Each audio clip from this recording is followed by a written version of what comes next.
Lahat po tayong mga tao, lahat ng nilalang gustong mapagpala at isang buhay na mapayapa.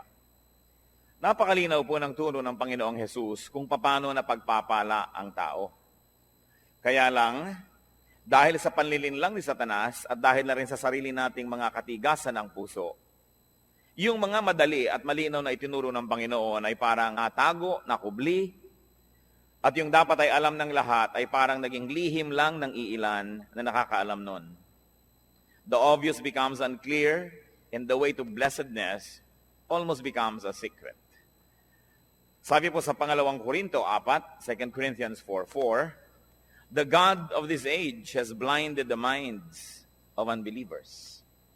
Ang Diyos-Diyosa ng panahon na ito, si Satanas, ay nagbulag sa kaisipan, sa puso ng mga di nananampalataya. Acts 28, 26-27. Go to these people and say, you will be ever hearing, but never understanding. You will ever be seeing, but never perceiving. For these people's heart has become calloused. They hardly hear with their ears, and they have closed their eyes. Isa pong malungkot na description ng mga tao na naging bulag sa katotohanan ng Diyos, tumigas ang puso, nabingi ang mga tainga at di na nakakakita.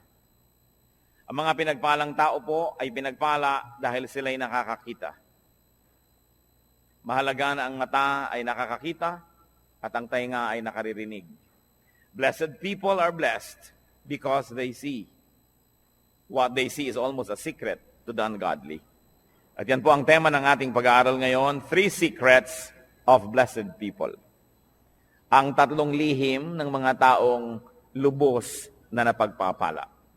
Na dapat sana'y hindi lihim, subalit dahil sa kabulagan ng marami, nagmumukha tuloy na lihim. Luke 6:37-38. Ang nagsasalita po dito ay ang Panginoong Hesus. Do not judge, and you will not be judged. Do not condemn, and you will not be condemned. Forgive, and you will be forgiven. Give, and it will be given to you. A good measure, pressed down, shaken together, running over, will be poured into your lap. For with the measure you use, it will be measured to you. Narito po at mahuhukay sa ilang mga pangungusap na ito, ang pinag-uusapan nating 3 lihim ng mga taong tumatanggap ng pagpapala. Sabi ng Panginoon, huwag manghuhusga ng kapwa at nang di kayo husgahan. Magpatawad at nang kayo'y mapatawad din. Magbigay at nang kayo'y mabigyan din. At papaano po ipinakita at ipinaliwanag kung paano daw tayo bibigyan kung tayo mapagbigay? A good measure, pressed down, shaken together, and running over. Siksik, liglig, umaapaw. Ang ibubuhos daw sa kandungan nung bibigyan. Paano po kandungan? Nung araw po, lalo sa Israel, pag bumibili kayo ng trigo o bumibili kayo ng mga kung ano-anong mga grains, mga butil, may mga madadayang tendero, ang galing ng pulso, na pag nagsasalin sila nung mga butil na ito dun sa sukatan, kumbaga sa salop, ang galing nilang magpasama ng hangin, kaya tuloy maraming mga hangin sa pagitan ng mga trigo, konti lang pala yung laman, mukhang puno na. At mabilis nila yung isasalin sa yung sisidlan para huwag mo nang mabigyan ng oras na yung trigo na yun ay bumaba. Kasi pag tumagal, bababa yun eh. Malalaman mong may kulang pala sa sukatan. Yun daw ibibigay ng Panginoon, tama ang sukatan, tapos siniksik pa, inuga-uga, para lalo pang bumaba at madagdagan pa uli pag nagkaroon na naman ng espasyo, at umaapaw. At dahil po nung araw, ang tao, lalaki at babae, mahahaba ang mga damit.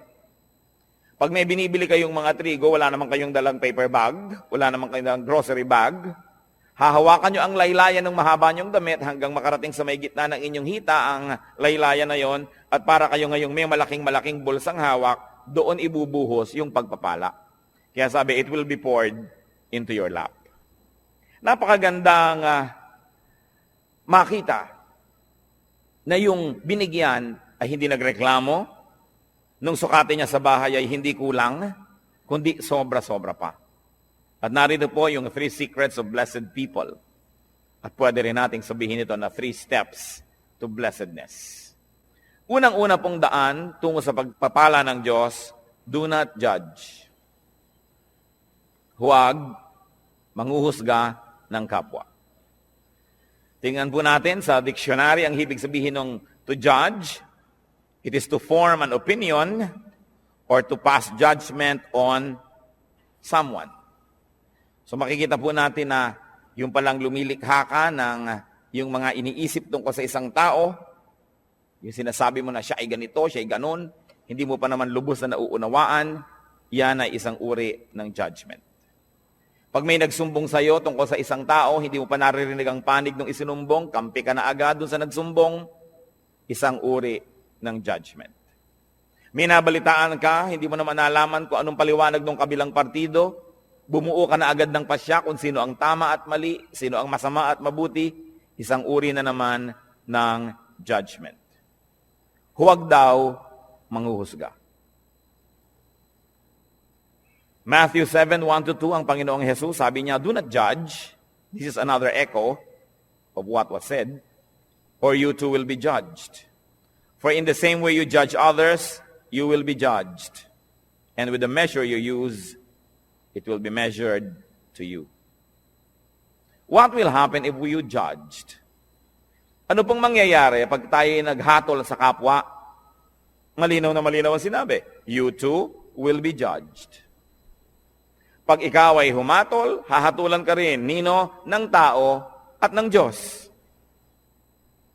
Di po ba't pag may mga sinasabi sa iyong, dapat malinis ang bahay mo, dapat ganitong ginagawa mo, dapat ganyan ka, sasabihin ng iba, bakit ikaw? Kasi ikay humahatol, hahatulan ka rin. Pero, ang mas masakit doon, hahatulan ka ng Diyos. At yun ang mabigat na hatol. At ano naman po ang problema kung hahatulan tayo ng Diyos? Well, you will be found guilty. Tiyak na pagka Diyos ang naghukom sa atin at tayo'y sinukat, tayo'y kulang. Tayo'y tinimbang, siguradong tayo'y kulang.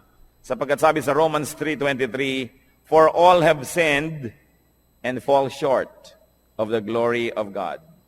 Lahat ay nagkasala at kinapos sa kaluwalhatian ng Diyos. May exempted ba?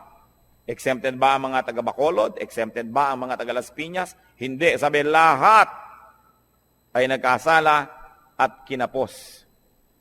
Romans 3:10-12, as it is written, there is no one righteous, not even one. There is no one who understands, no one who seeks God. All have turned away, they have together become worthless. There is no one who does good, not even one. Sa tingin ng langit, walang gumagawa ng tama. Lahat ay nagkakamali, panapanahon lang. Kung minsan ay tamang-tama ka ng 2 araw, sa pangatlong araw, nadapa, may mali na. Yun namang iba, hindi na talaga tumabangon sa pagkakadapa, permanente nang nakadapa. Sobra nang nasanay sa pagkakasala. Wala daw nakauunawa. Pero sasabihin natin, hindi po ba may ginagawa kaming tama? Subalit sabi rin sa Bible, ang pinakamagaganda at pinakamalilinis nating gawa ay para lang basahan kung ito ay hahambing sa kalinisan ng Diyos. Kulang at kulang pa rin. Kaya walang maaring magyabang na sasabihin niyang, ako'y tama, so pwede na ako ngayong manghusga ng iba. Ako'y maayos, so pwede ko na ngayong hatulan ng ibang hindi maayos. Sapagkat maaring maayos kayo ngayon, hawak niyo ba ang bukas? Nakatitiyak ba tayo?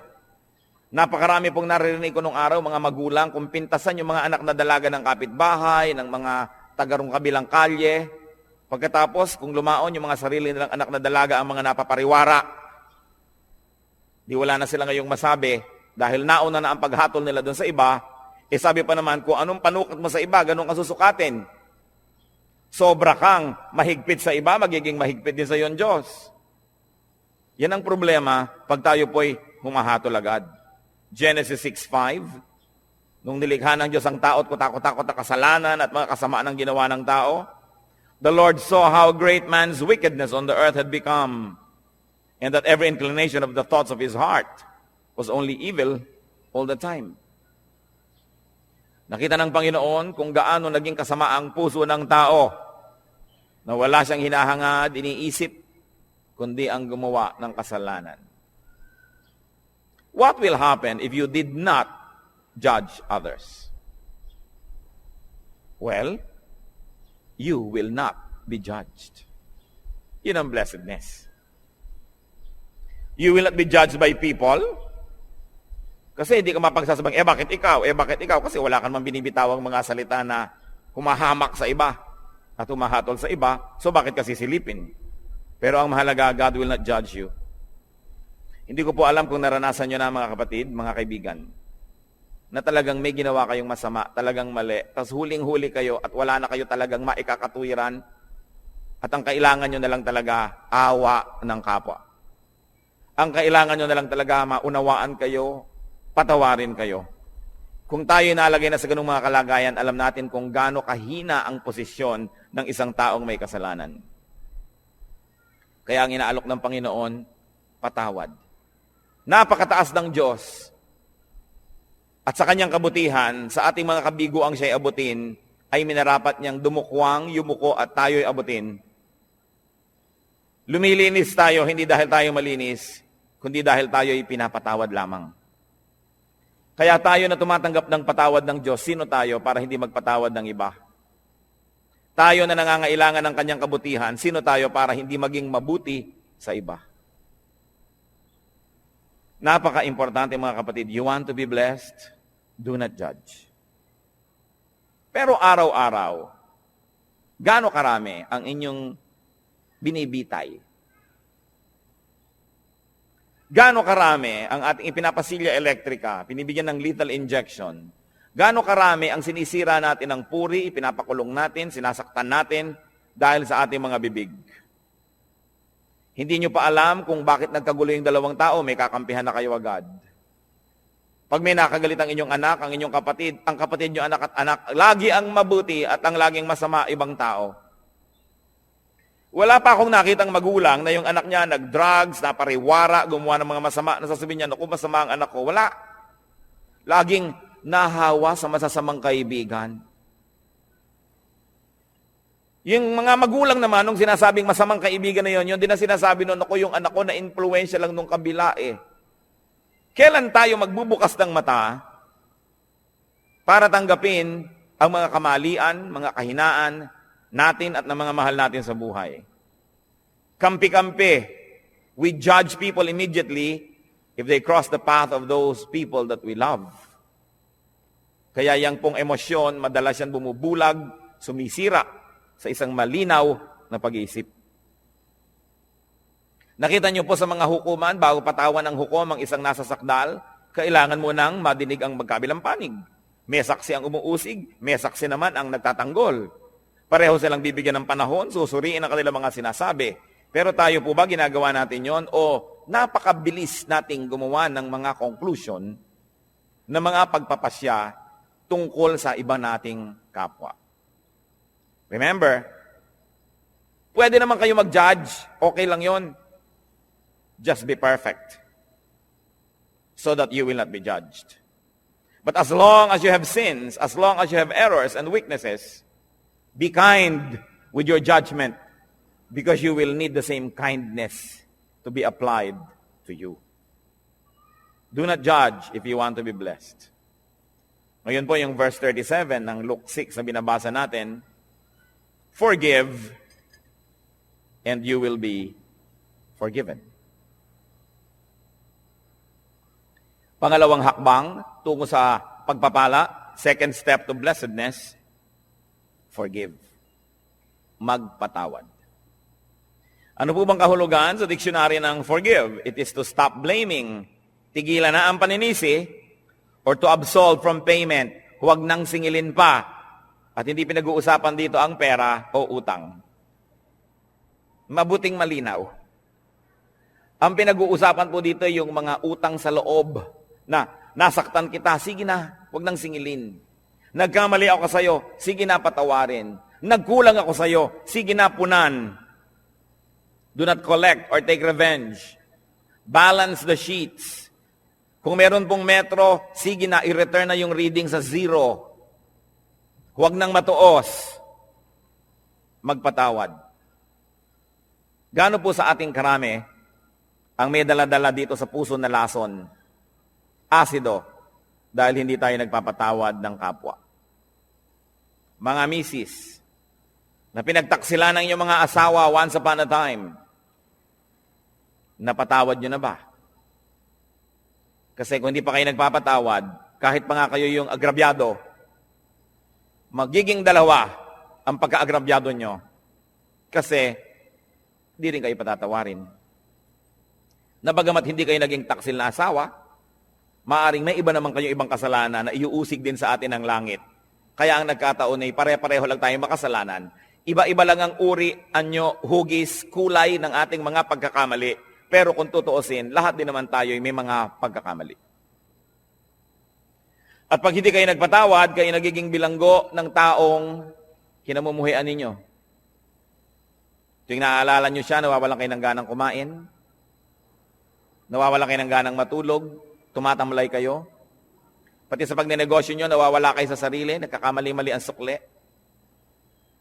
Nalulugi pa rin kayo. Ipagpalagay na minsan na tayong nalugi, minsan na tayong nasaktan, minsan na tayong nahirapan.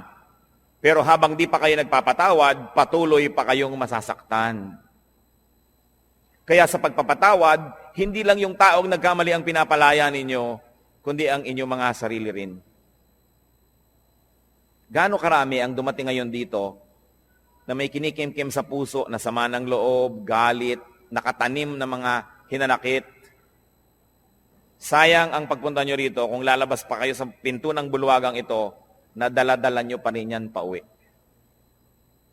Alam nyo po ba na kayo'y kinatagpo ng Panginoon ngayon, hindi ito isang aksidente, sapagkat nais niya tayong lahat palayain mula sa spirito ng hindi pagpapatawad. Kung ang Panginoong Jesus na walang kasalanan, hinampas, sinaktan, ipinako, pinagbuhat ng mabigat na troso, inalipusta, dinuran sa muka, binunutan ng bigote, sinampal, pinagsabihan ng mga masasakit na salita, sa kabila ng kanyang pagbuhay sa mga patay, pagpapagaling sa mga may sakit, pagpapakain sa mahihirap, sa kabila nun ay siya'y nagawa ng masama, subalit siya'y nagpatawad. Sino naman tayo para hindi magpatawad? Meron din naman tayong nagawang mga masasama. What will happen if you forgave? You will be forgiven. Kuminsan po, nalulungkot ako makita ang marami nating kababayang napaka-mga relihiyoso. Nagpapapako sa krus, naghahampas sa sarili, hinihiwa ng blade ang mga likod, dumidi pa, lumuluhod sa munggot asin, naglalakad ng paluhod, pinahihirapan ng sarili upang mapatawad sa kanyang mga kasalanan. Hindi naman lihim ang daan tungo sa kapatawaran. Hindi sinasabi ng Panginoon na, para patawarin kita, pahirapan mo ang sarili mo, saktan mo ang sarili mo. Ano po ba ang Diyos natin? Sadistang Diyos? Na ikalulugod niya na makita na tayo nahihirapan, nagdurugo, nagpapawis ng dugo? Hindi siya ganon. Hindi hinihingi ng Diyos ang ating mga sakripisyo para niya tayo patawarin. Ang sinasabi lang ng Diyos, magpatawad ka sa kapwa mo at mapapatawad ka rin ng langit. Hindi natin kailangan gawin yung mga mahihirap na ginagawa ng marami. Kaya nakakalungkot po sapagkat ko ang Biblia, ang salita ng Diyos ay hindi nakabukas at hindi tinatanggap ng bukas na puso. Maraming ginagawa ang taong nasasayang. Pinipilit niya magpunyagi, maghirap. Subalit hindi naman pala yun ang hinihingi ng Diyos. Magpatawad ka lang sa kapwa. Kaya kung tutuusin, parang mapalad ka pa nga pagka maraming nagkamali sa iyo Kasi marami ka ring mapapatawad. Therefore, you position yourself in the path of God's forgiveness. That's why everything that happens can be a blessing. If only you would open your eyes and see that our God is a God who dispenses blessing everywhere, every time, in every situation. What will happen if you did not forgive others? Ano naman ang mangyayari kung di kayo magpatawad? Matthew 6:14-15. Ito po ang sabi ng Panginoong Jesus. For if you forgive men their sin against you, your heavenly Father will also forgive you. But if you do not forgive men their sins, your Father will not forgive your sins. Yan po yung dasal nating Ama namin. Patawarin mo po kami sa aming mga utang, gaya rin naman ng pagpapatawad namin sa nagkakautang sa amin. Forgive us as we forgive those who trespass against us. Patawarin mo kami, gaya rin naman ng aming pagpapatawad. So ang sinasabi, Lord, kung kami po ay mahilig magbigay ng patawad, edi mahilig din kayong patawarin kami. Kung ayaw po namin magpatawad, huwag nyo rin kaming patawarin.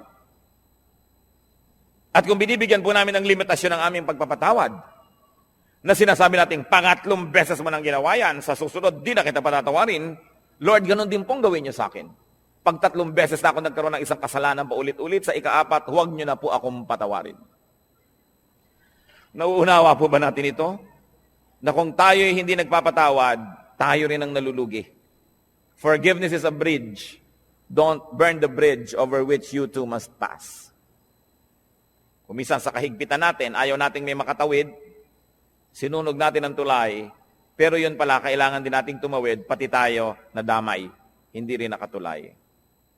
Kailangan ang pagpapatawad. Sasabihin ng iba, Pastor, napakahirap naman po yata yung magpatawad. Agree ako sa inyo. Yes, mahirap. Pero di po ba mas mahirap hindi magpatawad?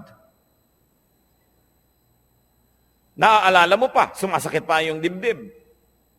Lumulungkot ka. Tumataas ang iyong blood pressure. Pagka naaalala mo ang mga gumawa sa'yo ng mali. Mahirap magpatawad, pero mahirap ding hindi magpatawad. Hirap din lang at hirap ang gawin nyo na yung sa panig ng Panginoon, yung inuutos niya magpatawad. At yan po ang dalangin ko ngayon, kung tayo merong daladala sa puso, dapat patawarin. Siguro parang pelikula na pumapasok sa screen ng inyong utak ang mga mukha ng mga taong ito.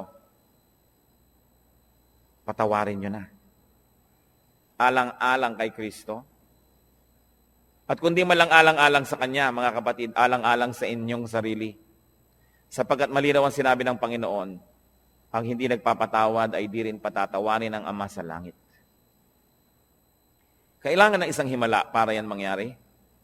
Kailangan ng hipo ng Espiritong Banal para tayo magkaroon ng pagpapatawad. At yan po ang hihingi natin sa Diyos ngayon. Isang makapangyarihan na hipo niya. Magkaroon ng himala sa ating puso.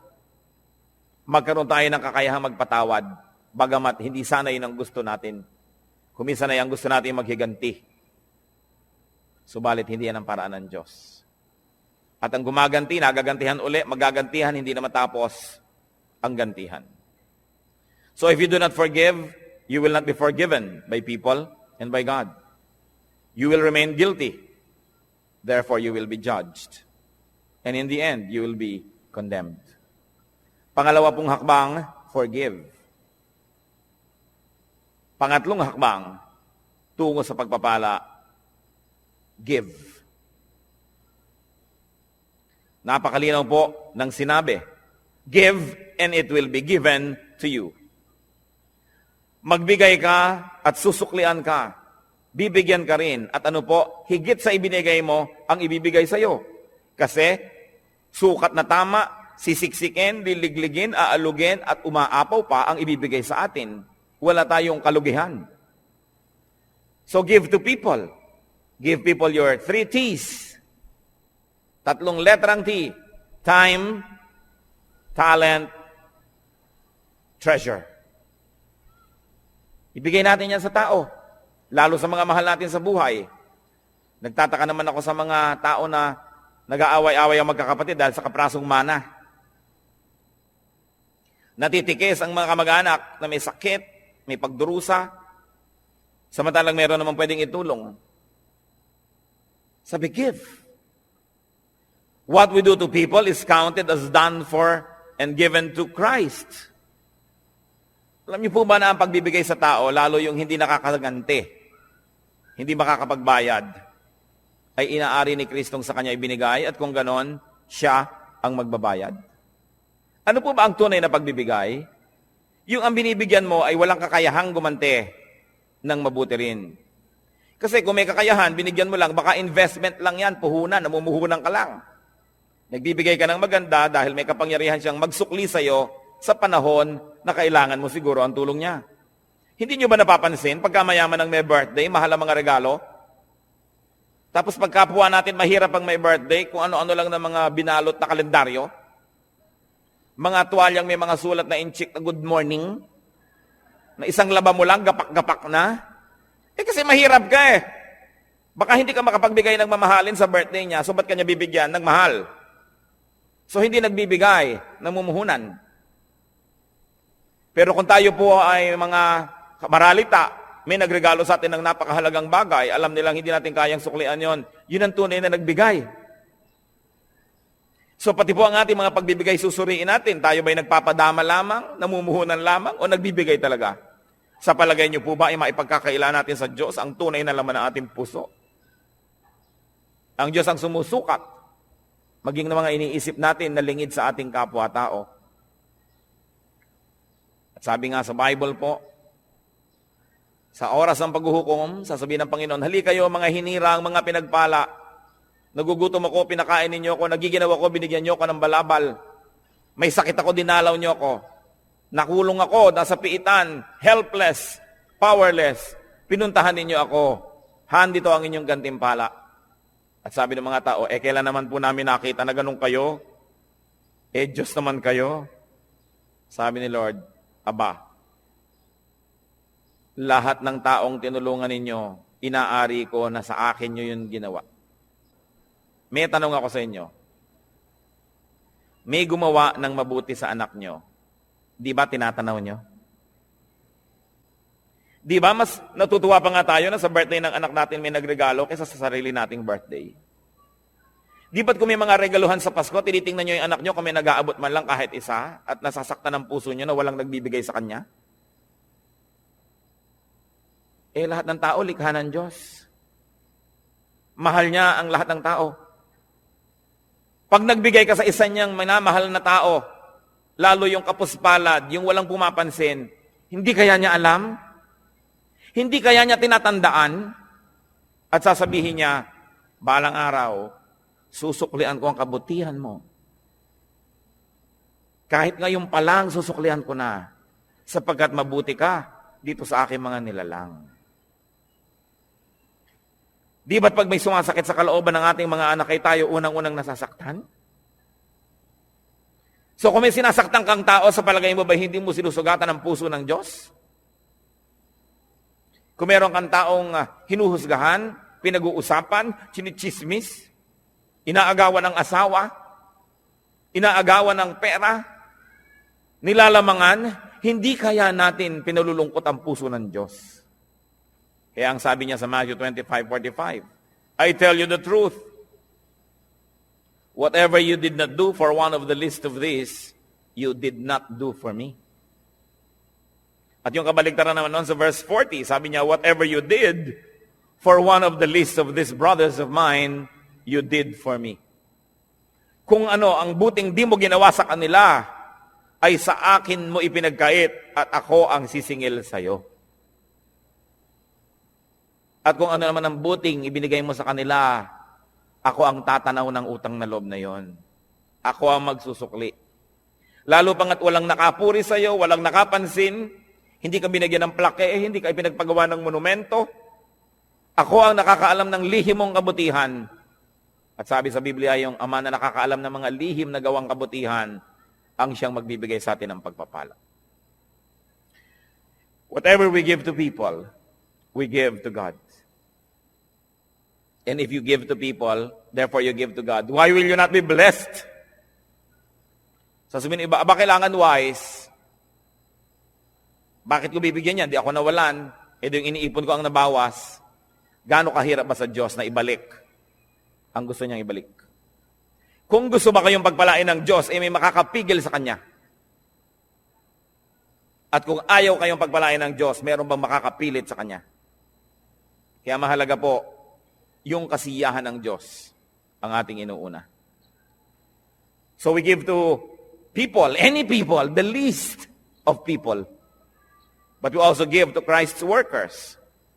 Whatever is given to Christ's disciples, Whatever is given to Christ, workers and servants, is counted as given to Christ.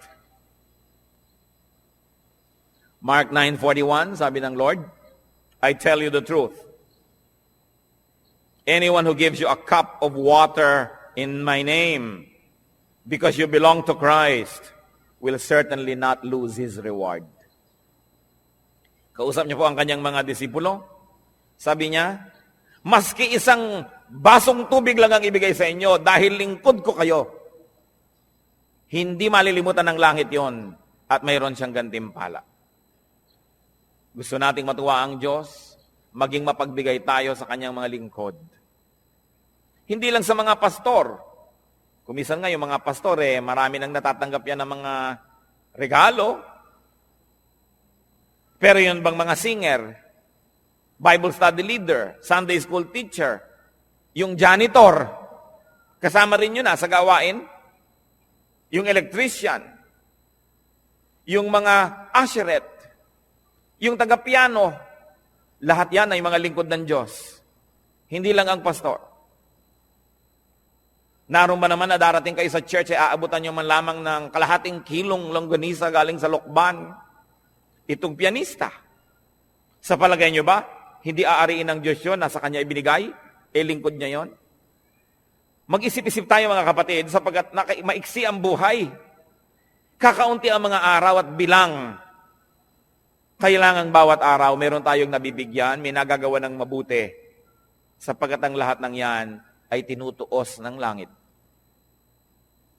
Pero mas mabuti sana na hindi natin ginagawa yun dahil tinutuos, kundi dahil talaga ang puso natin ay naging makadiyos na at ang likas sa Diyos ay mapagbigay.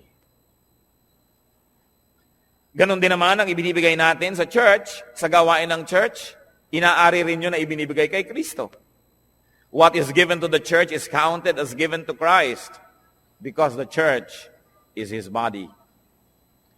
Sabi po ng Ephesians 5:23, Christ is the head of the church, His body, of which He is the Savior.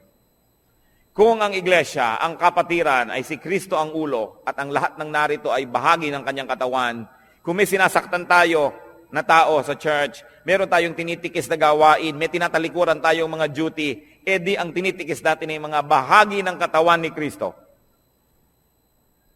Pwede bang mahal mo ang isang tao, inaayos-ayos mo yung mukha, pine-facial mo, minamasa-masahe, pagkatapos, pinuputol mo yung mga daliri, minamartilyo mo yung tuhod, pwede ba yun? Dahil si Kristo ang pinuno ng iglesia, mamahalin natin ang lahat ng bahagi nito. Pagmamalasakitan, aalagaan, tutulungan.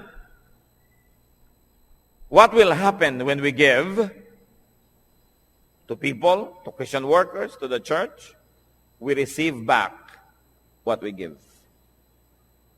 Siksik, liglig, umaapaw. You can never outgive God. Katulad ng mga lingkod ng Panginoon, mga pastor, mga misyonero na marami nagre-regalo, tiyak na yung mga nagre-regalo doon dahil una nang naregaluhan noong manggagawa na yun ng Panginoon. Siguro na ipanalangin, siguro yung naturuan, na bigyan ng pangaral, na bless, kaya ngayon nagsusukli. Yan ang sinasabi, pag nagbigay ka, may babalik.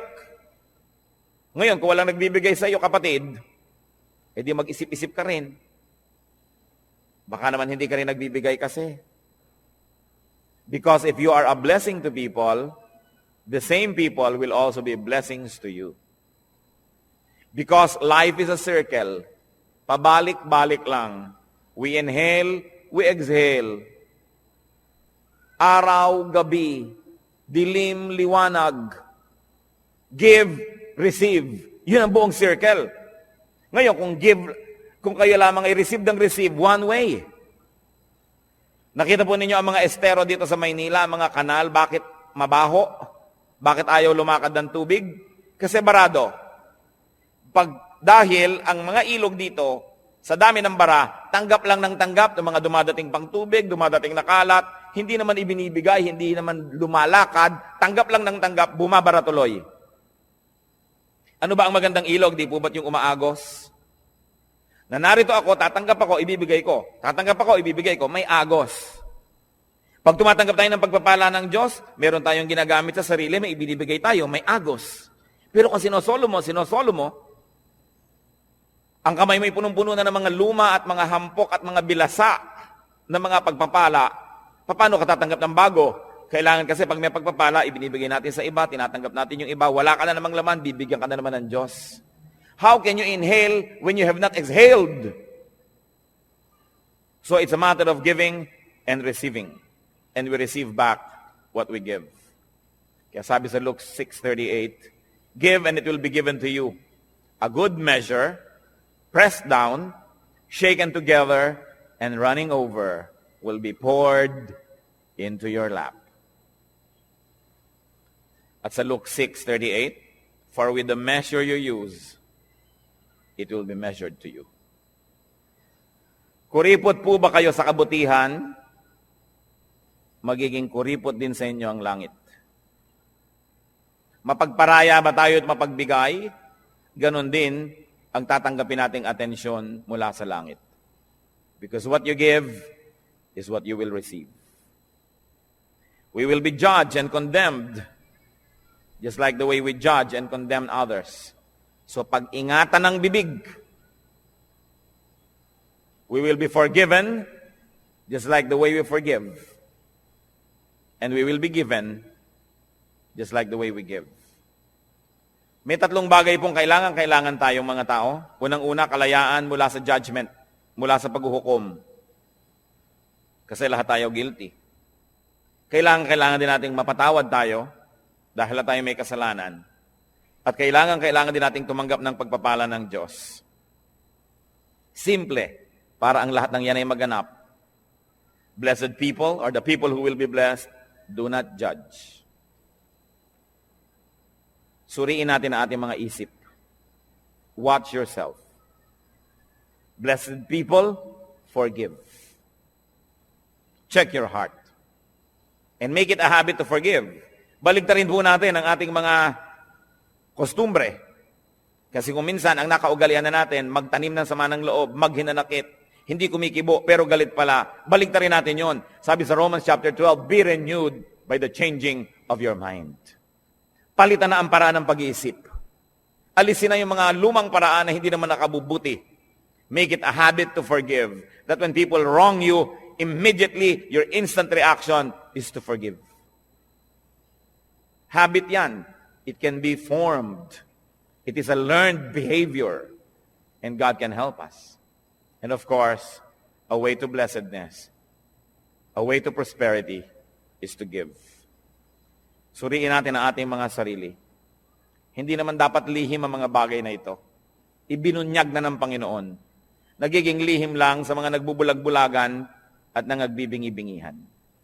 Panginoong Diyos, suriin niyo po ang puso namin. Turuan mo kami, Lord, na tunay na maging marunong. Karunungan na kumikilalang ang tamang gawin yung ipinagagawa nyo. In the name of Jesus, I rebuke all work of Satan and all deception of the evil one in the hearts of these men and women before the Holy God. We rebuke and drive away the deception, the burdens, the heaviness, the darkness, and we declare freedom for the people who are opening their hearts to the Lord today. Tanggapin natin ang kalayaang magpatawad, ang kalayaang maging makadiyos, ang kalayaang maging malinis, at nawa ang pagpapala ng Panginoon, lalo pang sumagana sa buhay ninyo. Sa ilang saglit mga kapatid, patuloy tayong yumuko sa katahimikan, makipagniig tayo sa Diyos. Dinggin natin ang tinig ng Espiritu na nakikipag-usap sa atin ngayon. Makipagniig sa Espiritu ng Diyos.